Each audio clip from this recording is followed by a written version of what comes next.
الناس مثل ما زكى لا، لأن طلعت كفرياته وارتداده. فأنكره وأعظمه ونهى بني بسطام عن كلامه.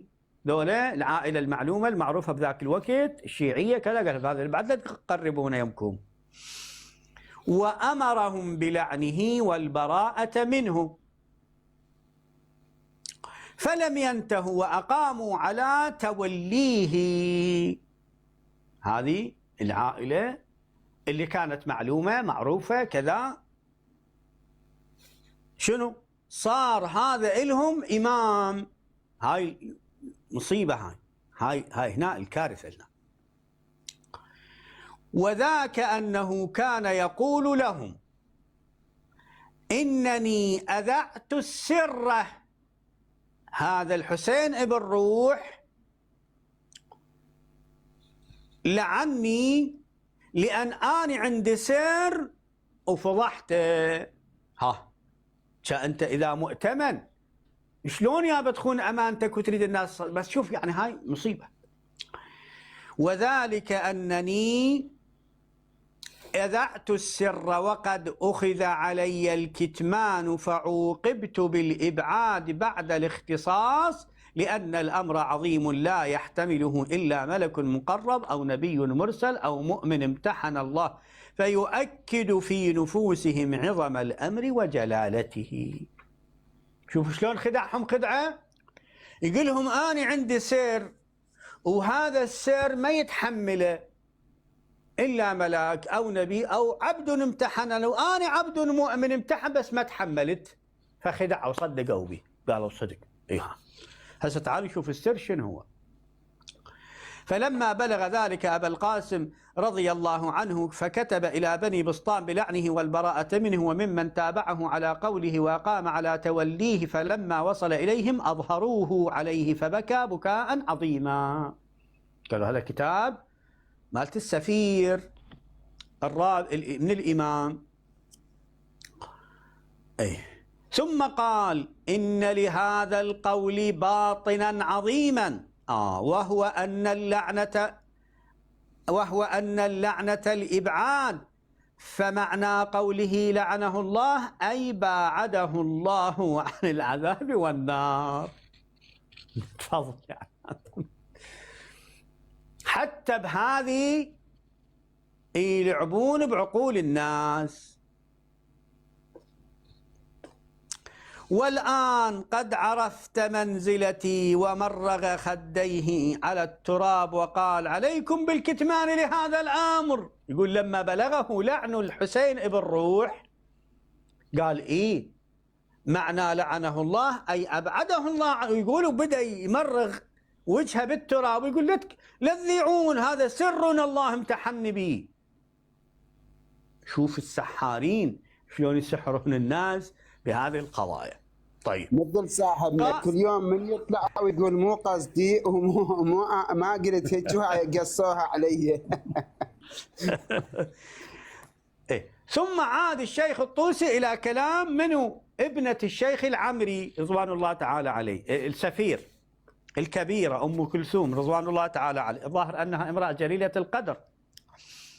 قالت الكبيرة رضي الله عنها الشيخ الطوسي يترضى عن من؟ عن بنت السفير العمري. والشيخ الطوسي أحد موثقي رجال الشيعة، وهي أول امرأة ترضى عنها الشيخ. المهم،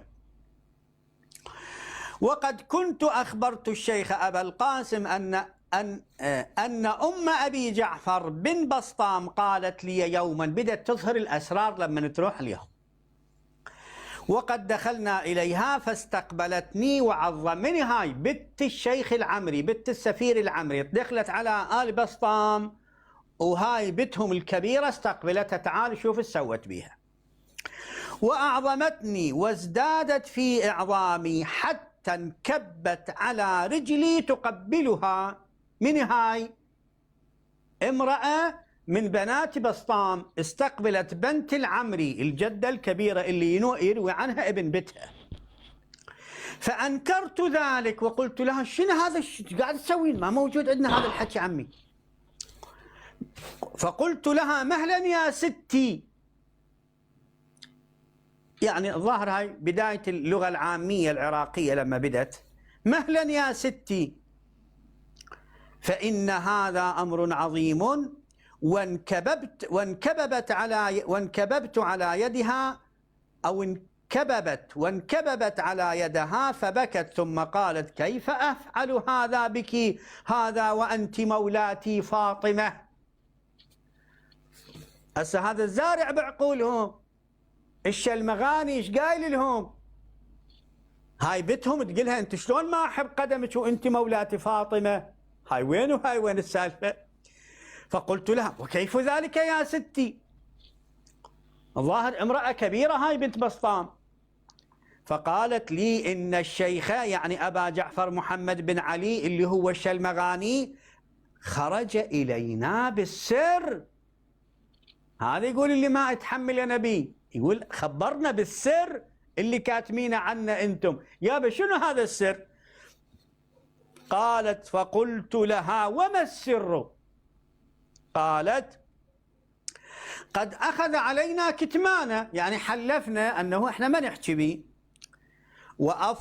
وأفزع إن أنا أذعته عوقبت. قالت: وأعطيتها موثقا أني لا أكشفه لأحد، واعتقدت في نفس الاستثناء بالشيخ رضي الله عنه.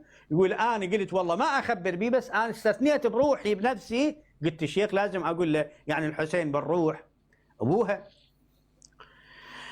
قالت: إن الشيخ أبا جعفر، منو؟ الشلمغاني، قال لنا: إن روح رسول الله صلى الله عليه وآله انتقلت إلى أبيك. ما شاء الله. قولوا اتحاد. اي نعم، ابو جعفر عثمان العمري، ابن عثمان محمد بن عثمان العمري.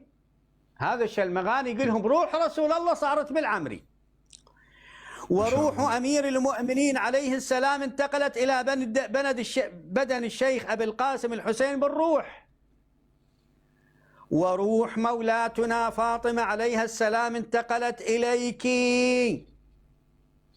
فكيف لا أعظمك يا ستنا؟ هذا منو زارع هالفكرة بروسهم؟ الشلمغاني. فقلت لها: مهلا لا تفعلي هذا، فإن هذا كذب يا ستنا، ترى كذب هذا الحكي. فقالت لي: هو سر. هو هاي طبعا إخواني واحد من صيغ الدجل والشعوذة والشعبذة والسحر والخداع الكبير، أن يقولوا لك راح نقول لك بسر للذيعة. ليش؟ حتى يجعلون في نفسك شوقا ويقينا بأن بالفعل هو هذا ما ينحكي، لكن حقيقة شنو هو؟ كذب لا أصل له، افتراء عظيم. إن حكيته تفتضح هو يفتضح، وإن كتمته أنت بعد هم صايدينك. فشوف شلون لعبة شيطانية. فقالت لي: هو سر عظيم، وقد أخذ علينا ألا نكشف هذا لأحد، فالله فيما لا يحل بي العذاب. ويا ستي، فلولا أنك حملتيني على كشفه ما كشفته لك ولا لأحد غير. قالت الكبيرة أم كلثوم رضي الله عنها، الشيخ الطوسي يترضى عنها: فلما انصرفت من عندها دخلت إلى الشيخ أبي القاسم بالروح رضوان الله تعالى عليه، فأخبرته بالقصة، وكان يثق بي ويركن إلي قولي، فقال لي: يا بنيه بنت، إياك أن تمضي إلى هذه المرأة بعدما جرى منها، ولا تقبلي لها رقعة إن كاتبتك، ولا رسولا إن أنفذته إليك، ولا تلقيها بعد قولها، فهذا كفر بالله. بعد تناسخ، هذا عقيدة التناسخ أو الحلول، وعندنا كفر. راجعون عقائدنا في عقائد الشيخ الصدوق وتصحيح الاعتقاد للشيخ المفيد وكل كتبنا، أن اللي يعتقد بالتناسخ والحلول كافر. أي وإلحاد قد أحكمه هذا الرجل الملعون.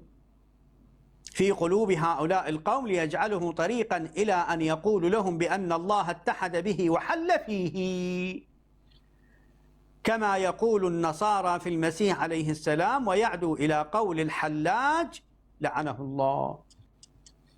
النميري وغيره ذولا هم اللي ذكرهم الشيخ الطوسي.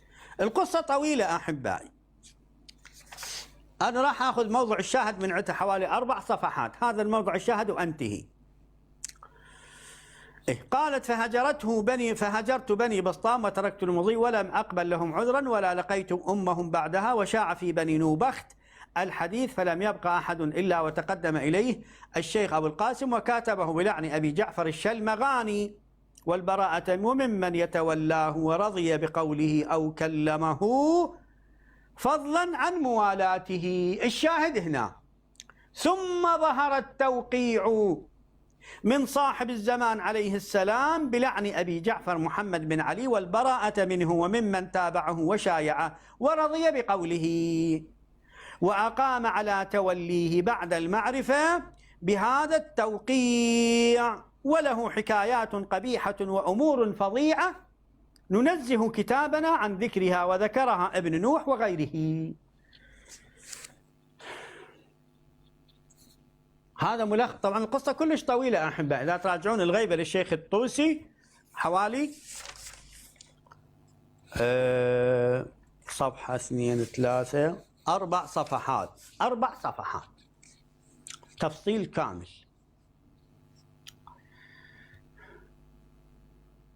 إذن هذه قصة، هذا جزء من قصة الشلمغاني اللي الأستاذ ما عاجبه. شلون لماذا لا تشكون؟ شلون نشك بعد هذه الأمور التي هي تفيد الإطمئنان واليقين واجماع السلف من الشيعة وعلمائهم على أن هذا رجل متحلل مرتد وغير ذلك. هذه بلاوي أحبائي احنا نعيشها. معذرة أنا أطلت عليكم، تفضلوا.